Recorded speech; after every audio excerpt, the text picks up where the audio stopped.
tema hoje escolhido é, como foi a página de preparo, muito bem lançada, é a parábola do bom samaritano. Do bom samaritano. E, como eu disse, esse é o texto que eu trago, ele não é da minha criação. Tirado do parábola do blog de reflexões espíritas. Mas é um texto muito bom, como eu tinha conversado até com a Maristela, quando eu disse que a gente está cansado de estudar a parábola do bom samaritano, né? Mas a gente precisa aprofundar mais um pouquinho, né? Para a gente compreender o real significado da parábola do bom samaritano. Então diz assim o texto: vamos falar sobre a parábola do bom samaritano, que exemplifica como se deve praticar a caridade para com o próximo, sendo a única condição para a salvação. Então, a gente por aí já tem a trilha para a gente caminhar, né? Nós só poderemos almejar a salvação, a evolução, né? A partir dos momentos que a gente vai praticando a caridade. E essa parábola, ela é o paradigma da nossa prática da caridade. Ela é o exemplo que nos mostra. Às vezes, eu desde muitos anos, a gente estudava a parábola do bom samaritano, a gente vai lendo assim, vai passando, não vai se aprofundando. E é necessário a gente estudar com mais profundidade para compreender, e se a gente já sabe, para reavivar dentro de nós. Porque quando a gente está, como diz, né, todo mundo sabe isso, quem está fazendo o estudo aqui não está ensinando nada a ninguém, está falando para nós mesmos. Nós que temos que aprender, não é? Então eu vou ler a mensagem evangélica, que é tirada do Evangelho de Lucas, que diz assim: um homem que descia de Jerusalém para Jericó caiu em poder de ladrões, que o despojaram, cobriram de ferimento e se foram, deixando-o semi-morto. Aconteceu em seguida que um sacerdote, descendo pelo mesmo caminho, o viu e passou adiante. Então esses verbos aqui, que são colocados, que está sendo cifrado, depois nós vamos voltar a falar sobre a questão do ver, não é? Passar adiante. Então diz: um levita que também veio àquele lugar, tendo observado, passou igualmente adiante. Mas um samaritano que viajava, chegando ao lugar onde jazia aquele homem, e tendo-o visto, foi tocado de compaixão. Aproximou-se dele, deitou-lhe óleo e vinho nas feridas e as pensou. Depois, pondo no seu cavalo, levou-o a uma hospedaria e cuidou dele. No dia seguinte, tirou 2 denários e os deu ao hospedeiro, dizendo: trata muito bem deste homem, e tudo que despenderes a mais, eu te pagarei quando regressar. Qual desses 3 parece ter sido próximo daquele que caiu em poder dos ladrões? Aquele que usou de misericórdia para com ele. E Jesus vai e diz: então vai e faça o mesmo. Essa é a receita, né? Mas é igual que a gente vai no médico, né? Às vezes vai pegar uma receita para casa, mas não usa, nem compra o remédio, não é verdade? Nós às vezes ouvimos uma palavra, mas não nos preocupamos em praticá-la, né? Então, continuando o ensinamento, diz assim: esta parábola traz inúmeros ensinamentos pela riqueza de seu enredo, que inspira diferentes reflexões para a nossa evolução moral e espiritual. Então, a importância dessa parábola. Eu quero lembrar aqui que também no livro Jesus no Lar, eu só vou olhar aqui para lembrar o capítulo, no livro de Jesus, lá o capítulo 29,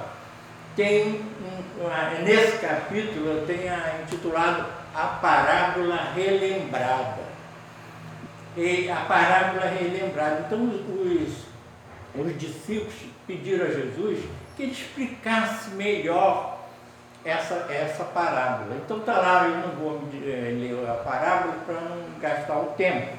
Mas, e aí Jesus acrescenta, além daqueles três, mais outros personagens que passaram por aquele momento que aquela pessoa estava caída. Não é? E que o final é o mesmo. Mas é só para a gente relembrar que isso também acontece na nossa vida. Às vezes acontece circunstâncias que outros passam ao largo, outro olha de longe, outro ninguém se preocupa em proteger. Então é só para relembrar, quem quiser ler em casa, vale a pena, porque a parábola relembrada. E eles pedem que Jesus alargue mais o ensinamento. Às vezes precisa, né? Porque às vezes a gente não pega a coisa de uma vez, então é preciso esmiuçar mais. Então, passando adiante, né? Então, aí continuando esse estudo que eu peguei aqui, diz assim: a escolha dos personagens não é por acaso, simbolizando três categorias de pessoas, sendo que cada uma delas tem um sentido educativo para o desfecho.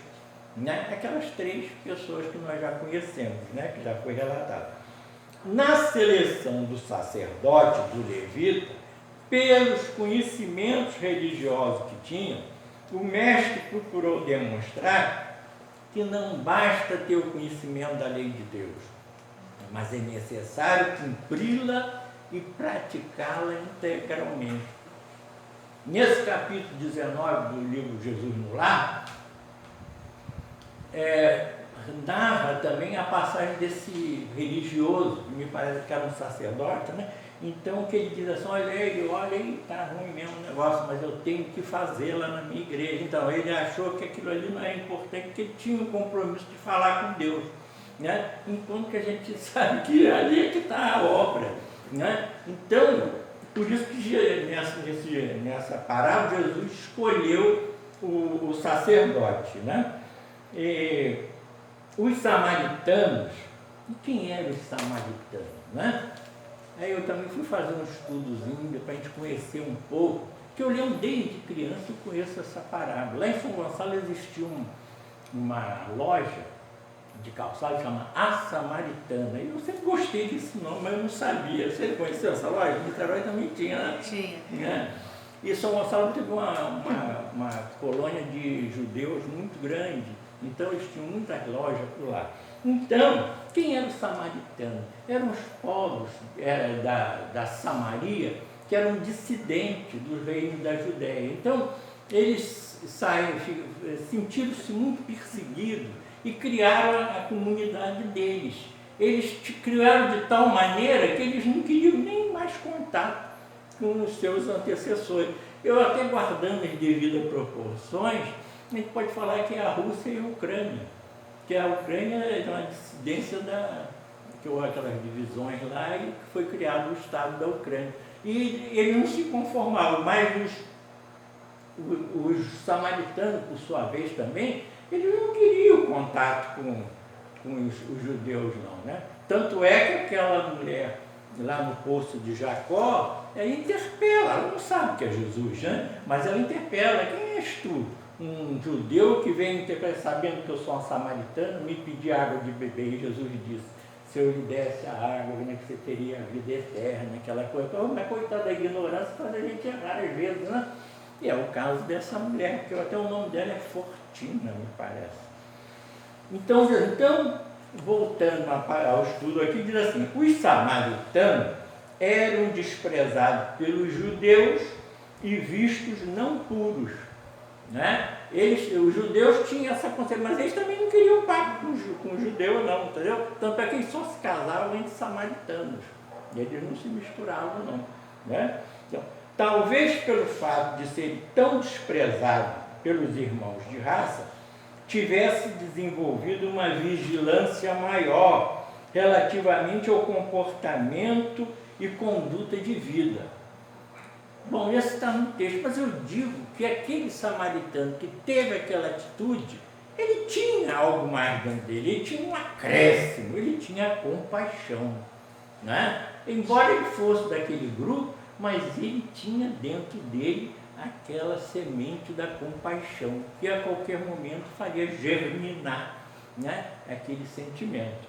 Então ele diz, assim o samaritano torna-se personagem principal movido pela compaixão, misericórdia e caridade. 3 virtudes, né, que a gente tem que ter. Se a gente não traz consigo, a gente deve buscar desenvolver isso em nós, não é? Através do estudo, através desse trabalho que a gente faz na casa espírita, né? de explicações, acho que a gente vai desenvolvendo. Tinha uma companheira, há muitos anos, ela era minha companheira de trabalho, depois ela foi para a minha casa, acho que como era longe, ela foi para uma outra, depois um dia ela foi ser espírita.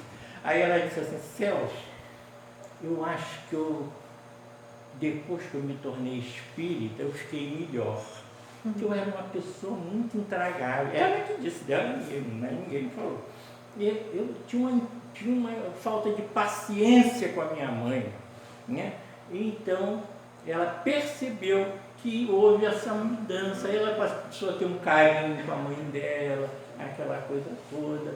Então, eu acho que mesmo que a pessoa não traga essa virtude inata, eu acho que ela pode ser desenvolvida através do exemplo, né? Oportunidades que aparecem, né? A misericórdia, né? A gente ter aquela coisa para com o outro, porque às vezes a gente é muito misericordioso conosco, mas incompassivo com o outro, né? Às vezes o outro a gente faz um julgamento, condena e já manda executar, não é verdade?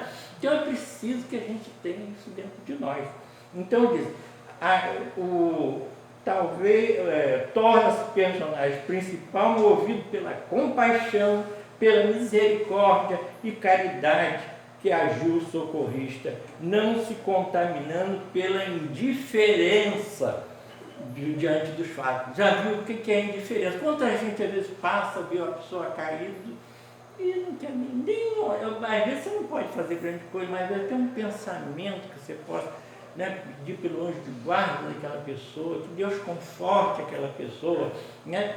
Esses dias mesmo, um religioso em um determinado lugar aí disse que essas pessoas de rua têm que passar fome mesmo, porque Paulo disse que quem não trabalha não come.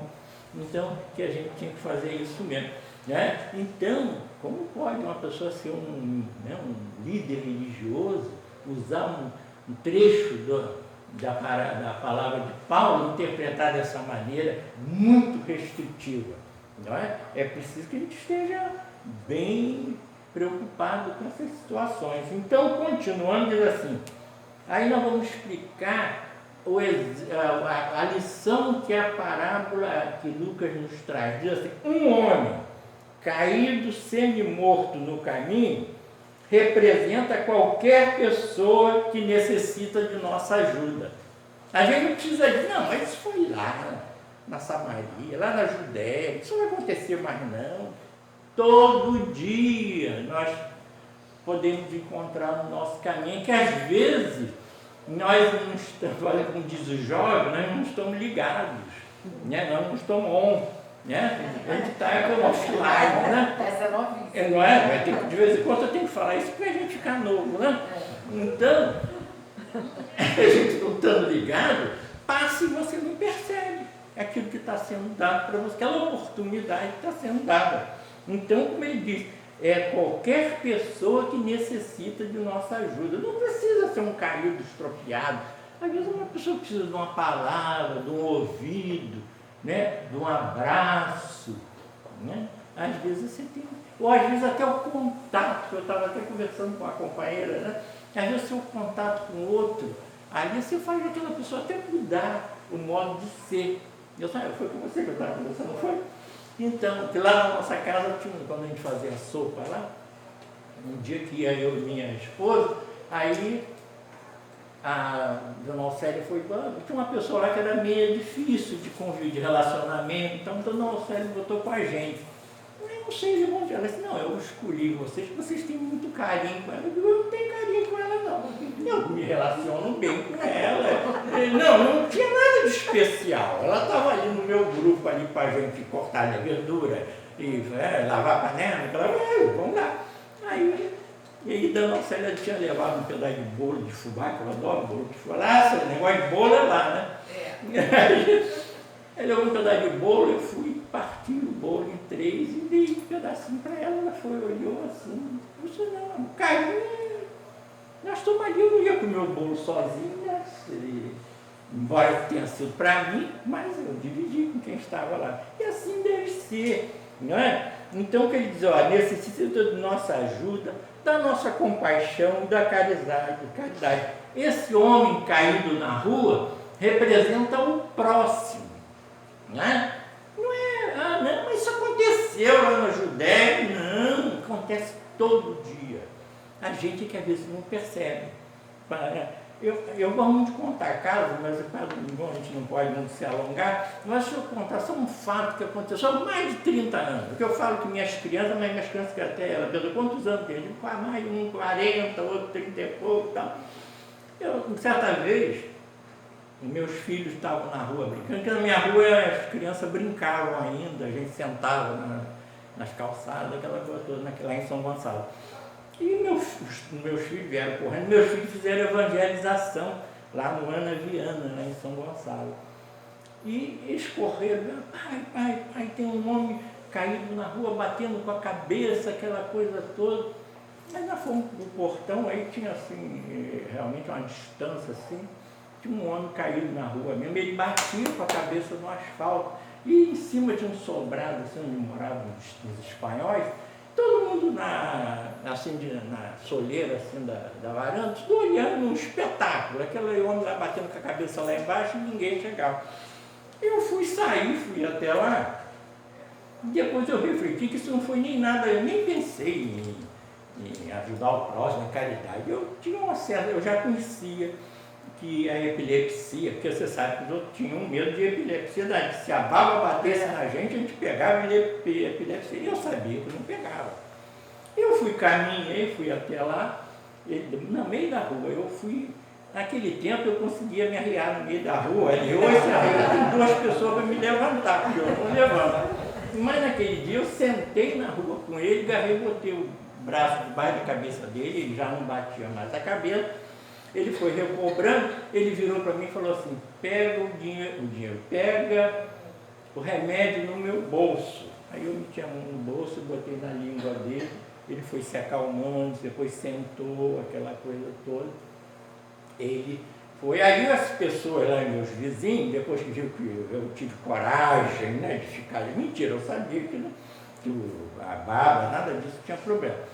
Aí eu sentei, ele começou a conversar, ele era de Cabo Frio, trabalhou na Alcalis, lá em Cabo Frio, e ele sofreu uma carga elétrica. A partir daí ele passou a ter epilepsia. Ele tinha vindo lá naquele lugar à procura de uma casa de parente. E quando ele não achava a casa do parente, ele ficou nervoso, aí deu aquele negócio que caiu lá na rua. Aí eu fiquei ali com ele, aí quando o pessoal viu que não tinha problema, aí os vizinhos chegaram e tal. Depois o pessoal, eu digo que minha ação foi só ali de atendê-lo ali naquele instante. Depois os colegas, os vizinhos lá deram dinheiro para a passagem dele, para ele ir para a rodoviária, para voltar para Cabo Frio, aquela coisa toda. Acabou. Não é? Então, eu nem naquele momento pensava nessa parada de samaritano, nada disso. Mas, e mais interessante, minha sogra ela não era espírita, e ela era muito materialista, mas ela olhou de longe assim e falou para a minha mulher assim, viu? Celso botou a mão na cabeça dele e ele sentou. A força que eu tinha espiritual fez ele, né? E era nada, ele sentou, porque ele foi melhorando, tinha tomado remédio, aquela coisa toda. Quer dizer, minha ação acabou ali, eu tive refletindo. Naquele instante, o meu próximo era aquele, que eu também podia ficar na indiferença. Olhar de mas eu vou botar a mão nele, pode pegar em mim, não é? Então é a oportunidade que aparece para a gente. e a gente não pode perder. Continuando, para a salvação, Jesus oferece a verdade da palavra, a espada de 2 gumes que procede da boca e corta todo o mal, ceifando na hora da colheita, separando o joio do trigo, rumo a um mundo regenerado e mais fraterno. A palavra é a semente e os fermentos, não é? Falar palavras ao léu, né? Para o vento leva. Por isso que a página desce, mas tem que praticar. Não é verdade? Eu fico andando para lá, sai do microfone, não é um problema. Mas aí, continuando, não basta compreender a palavra e o significado do amor ao próximo. É preciso praticar este amor com caridade, no contexto da fraternidade universal. Então, a prática do amor com caridade, no contexto da fraternidade universal, faz despertar em nós, diz assim, que desperta, liberta, salva, renova, limpa o coração e ilumina a alma, afastando a cegueira para as coisas de Deus, rumo à evolução espiritual e moral. Mas não é do outro, não, é nosso. Quando nós fazemos uma obra para Deus, nós estamos sendo iluminados, né? Quando às vezes você faz alguma coisa, aí você faz uma visita a um asilo, numa casa de repouso, aí você sai de lá tão retemperado, que até os outros dizem, mas que alegria é essa? Mas é isso. Aquilo desperta em nós, faz a gente, reacende uma chama dentro de nós. A gente vai, às vezes, caminha no outro dia, esquece de tudo aquilo que fez. Mas a ideia é que fique e se renove, não é? Então, continuando, ter puro o coração é aquele que o limpou de todo sentimento contrário aos ensinamentos de Jesus, né? Nós estamos nessa busca, nós ainda não estamos prontos, nós estamos caminhando para isso, né? É por isso que a gente não pode parar de estudar, parar de ler a palavra, não é verdade? Então os outros dizem, mas eu lembro, quando eu pertencia ao ano a ano, a gente fez o estudo do Evangelho segundo o Espiritismo, tinha uma moça, uma professora, uma pessoa muito preparada, aí quando a gente acabou o livro, o Evangelho, a gente começou de novo o Evangelho, disse, mas já não acabou, mas vocês aprenderam? Nós aprendemos? Não aprendemos, vamos ler de novo, vamos começar de novo. Então as pessoas pensam, né, que é um livro de leitura para você ler e depois, bom, já li esse, passou, pegou. Não, o Evangelho tem que ser entendido e praticado, né? Para que a palavra não seja vã, seja verdadeira, né? Então, continuando, da parábola destaca-se a violência a que o viajante foi submetido. O que caracteriza isso? O mundo de provas e expiações. É o que a gente vê o dia a dia. Se a gente ficar vendo Cidade Alerta, esses lugares aí, você só vê isso aqui, ó, o mundo de provas e expiações. Você diz que o mundo não tem jeito, não é? A gente sai dali diminuído, não é? Então ele diz, onde o mal predomina. Depois, a descida a Jerusalém para Jericó simboliza a queda de padrão vibratório mais elevado para o plano de vibrações inferiores, em decorrência da invigilância moral. Muitas das vezes, nós perdemos esse padrão vibratório, né? Em razão das nossas escolhas, do nosso modo de agir.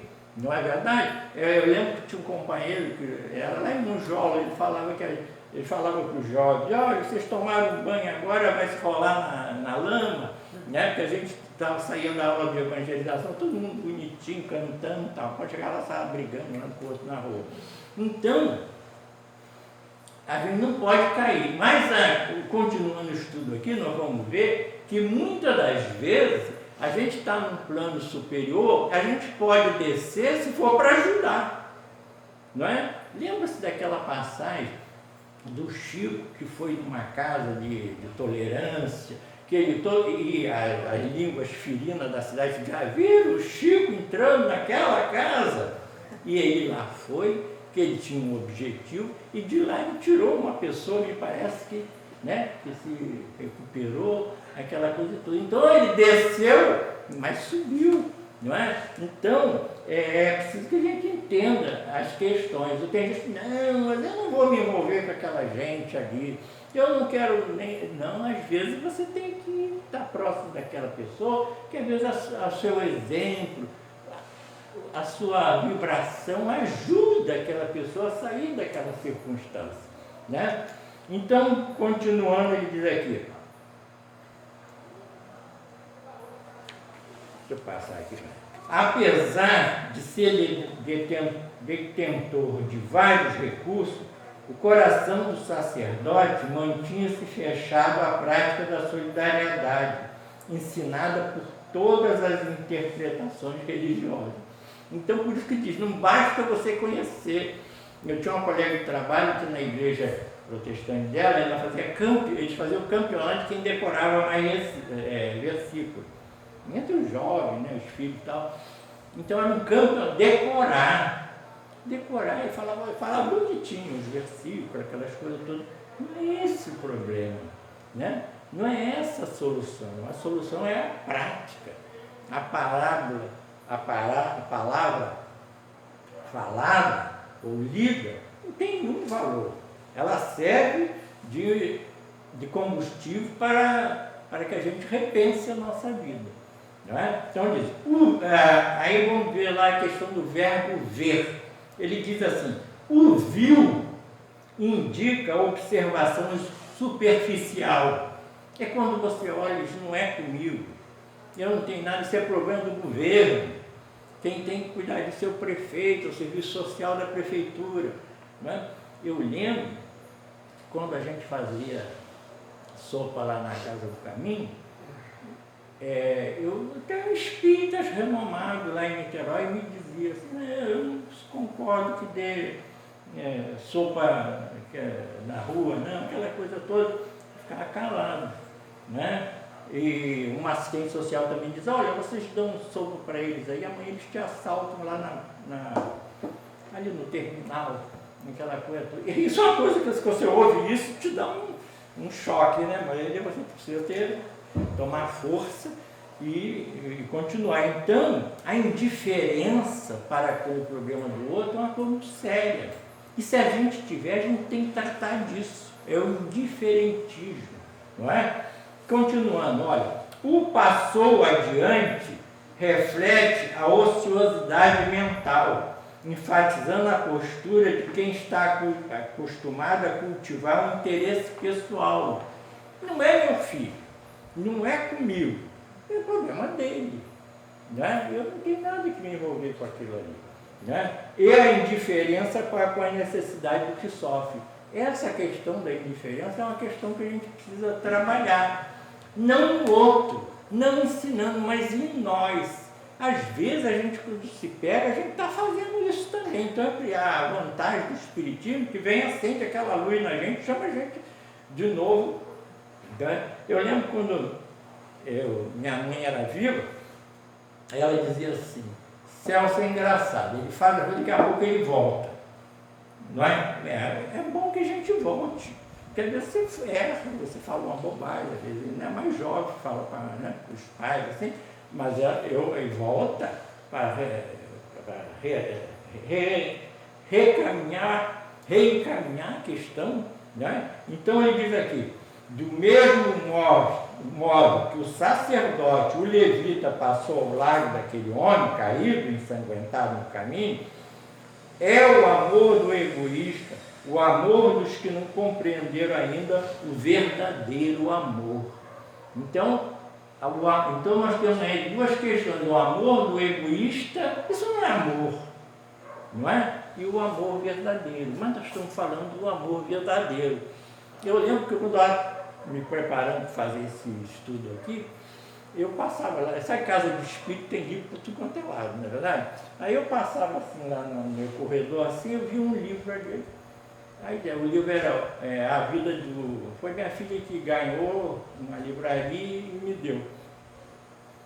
A vida do Divaldo Pereira Franco, o jovem que escolheu o amor. Né? Aí a gente fica, que amor é esse? Né? E o jovem, o Divaldo, quando recebeu essa mensagem, bom, a partir que eu abri o livro, que eu passava assim, via aquela coisa, aí abri o livro, abri logo numa página, que eu trouxe aqui, mas não vai dar para ler, que é um poema de Alta de Souza, que é uma poetisa do Rio Grande do Norte, que parece que morreu em 24 anos. Então ela, já desencarnada, manda um poema para Divaldo, através do Chico, e que é a partir desse momento que Divaldo resolve fazer aquela obra que a gente vê lá na Bahia. Então, por isso que o título do livro é O Jovem que Escolheu o Amor. Esse é o amor verdadeiro. Ele renunciou à vida dele e ele é pai daquelas crianças todas lá, gente já formada, aquela coisa toda, né? Então, só o primeiro verso aqui, só para falar, é importante, porque é aí que nós vamos descobrir. Quem lê esse poema chama-se Agora. Né? Eu não vou ler todo, primeiro que eu não sei declamar, e segundo que não dá tempo de dizer agora, enquanto é hoje. Não é? Então agora, enquanto é hoje, porque a gente sempre protela. Bom, quando eu me aposentar, eu vou fazer isso ou aquilo, aí eu vou cuidar do centro, vou cuidar lá do gramado, vou passar a coisa, aí a gente depois mas a aposentadoria não está dando dinheiro, tem que fazer uma compensação, aí a gente vai sempre inventando. Né? Então, que Divaldo escolheu o amor. Ele podia não escolher naquela época, mas ele aceitou a missão e é aquela obra que a gente vê lá na Bahia. Então, o verdadeiro amor é esse aí. Não é? Quem quiser depois ler esse poema, é muito bonito. Jesus mostra que a verdadeira caridade só é praticada quando nos compadecemos dos que sofrem. Se você não tiver empatia pelo outro, não é? O que é empatia? Você sente o problema do outro, mas você não vai sofrer com ele. O médico ele tem que ter empatia, porque se o médico sofrer junto com o paciente que está sofrendo também, coitado, nada vai chegar a lugar nenhum. Né? E o médico tem que ter isso. E também, eu aprendi isso na pandemia, nessa troca de ministros da saúde. Aí um deles, um dia foi interno médico e disse assim, fulano, e a compaixão? Você não tem compaixão, não? Existe essa disciplina lá na faculdade. Olha, ela é tão importante que tem que ter uma disciplina, mas tem que estar dentro da pessoa. Aí você aprende o negócio e não é. Você às vezes passa até com boa nota, mas a compaixão não adentrou dentro de você. Então é preciso que a gente esteja sempre alerta, igual o escoteiro. Não é? Então, continuando, todos os benefícios que o samaritano produziu ao ferido foram gestos de bondade desencadeados pela compaixão. O samaritano agiu com critério e bom senso quando atendeu o homem ferido, caído à beira da estrada. Vemos que a bondade no atendimento não dispensou o conhecimento ou a maneira correta de agir. Não é? Ele usou todo o caminho, né? O roteiro, como atender aquela pessoa. Ele se preocupou, ele não deu aquele... Que também às vezes ajuda, quando a gente usou, fulano, está precisando de ajuda, fulano, então toma aqui, toma R$10, e dá para o outro, e dá para o outro, e até chegar lá. Então, ele por isso que na parábola fala, ele pensou, ele refletiu como agir com aquele paciente. E nós vamos ver aqui, até quando foi sua ação.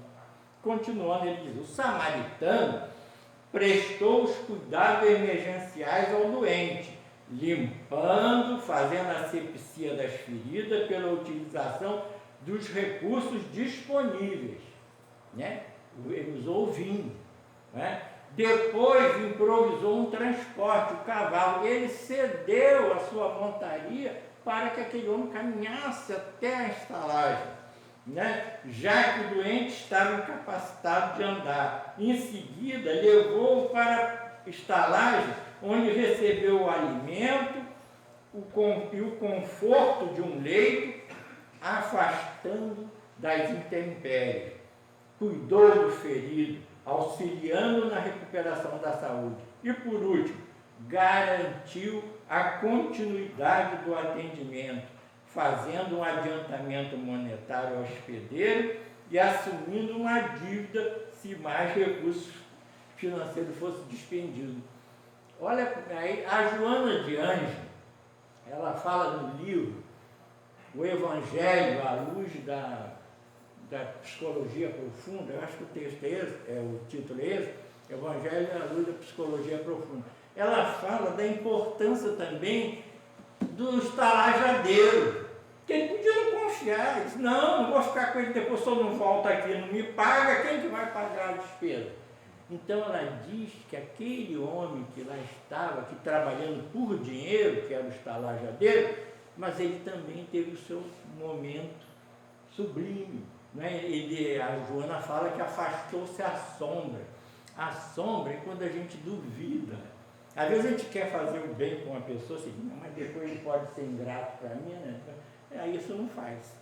Né? É a sombra que toma conta de você. Então a Joana chama atenção sobre isso. A importância também do estalajadeiro, que acreditou e manteve o homem lá tratado até que ele pudesse se recuperar.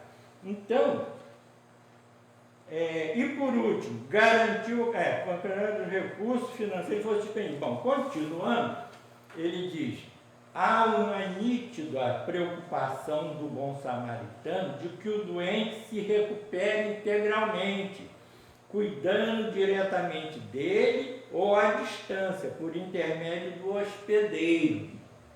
Este é um exemplo de como se pode descer a planos vibratórios onde a dor reside, sem que ocorra prejuízo de qualquer natureza. Né? Então, isso quando você quer fazer o bem, diz, mas eu não vou lá naquele lugar não, lá é perigoso. Né?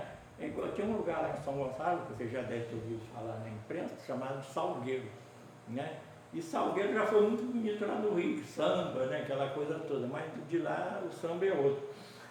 Então, meu cunhado, ele é protestante, ele ficou protestante. Aí o pastor pediu para ele levar um colchão de água, né? Colchão d'água, né? Lá naquele lugar. Ele foi. Quando ele entrou lá no tal do Salgueiro, um homem botou logo a arma em cima dele, aí ele levou um susto danado, ele vai para onde? Ele disse, eu vou levar isso na casa não sei quem é. E ele disse, então vamos junto. E ele foi acompanhando ele foi, deixou o colchão, voltou, o cara acompanhou até a saída, ele saiu, depois ele deu uma tremedeira nele, que ele falou para o pastor, nunca mais eu vou lá. Né? Ele levou um susto, coitado. Mas pelo menos naquele momento que ele fez aquilo, foi uma benemerência, né? Que de repente a pessoa precisava daquilo. Não é? Então, às vezes você desce em situações mais difíceis, mas de repente sua evolução cresce. Não é verdade? Então tem mas como já está chegando ali, tem um autor aqui que chama Daniel Salomão, que ele fala sobre isso, que a importância que você deve tratar a pessoa que necessita da ajuda até que ele esteja em condições de conduzir-se. Ninguém deve se considerar bengala de ninguém. Esse é o autor aqui de um livro sobre a parábola do samaritano, chamado Daniel Salomão. Então ele diz que a gente deve fazer aquilo que até que aquela pessoa, né, possa se caminhar sozinho, sem a ajuda de ninguém.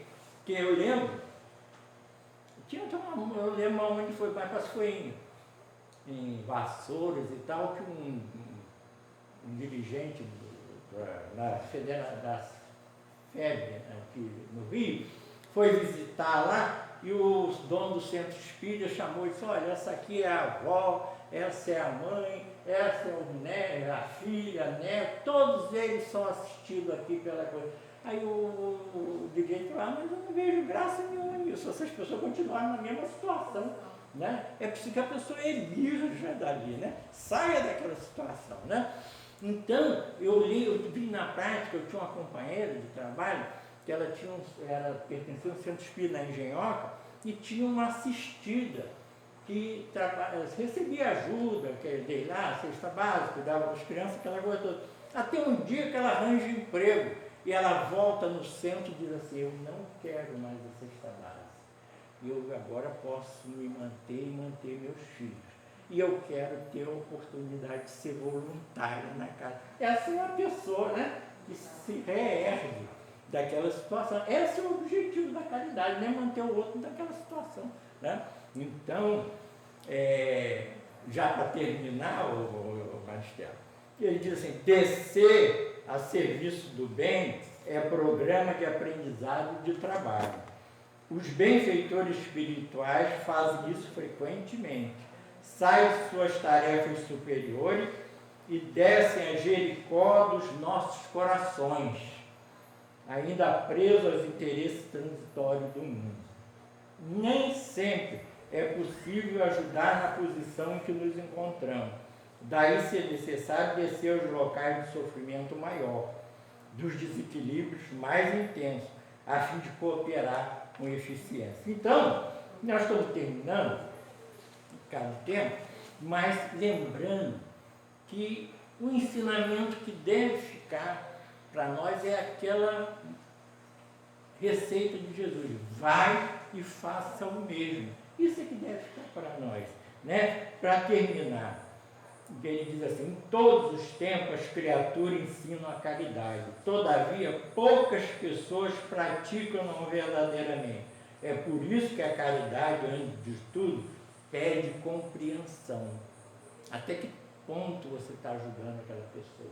Não é? Não basta entregar os haveres ao primeiro mendigo que surge à porta, para significar a posse da virtude sublime. É preciso entender-lhe a necessidade e ampará-lo com amor. Não é? A caridade é muito maior que esmola. Ser caridoso é profundamente humano, e aquele que nega entendimento ao próximo pode inverter consideráveis fortunas no plano da assistência social, transformar-se em benfeitor dos famintos, mas terá que iniciar, na primeira oportunidade, o aprendizado do amor cristão para ser efetivamente útil. Né? Então, a caridade é o nosso guia e modelo que Jesus deixou para nós. É por aí que a gente deve fazer. A gente ainda não consegue fazer isso tudo, mas cada dia a gente está reacendendo essa chama dentro de nós. E para terminar, eu vou só o último texto de um discurso do Papa Francisco, quando ele diz que a vida é boa quando você está feliz, mas a vida é muito melhor quando os outros estão felizes por você. Então, muito obrigado pela paciência de vocês terem me ouvido.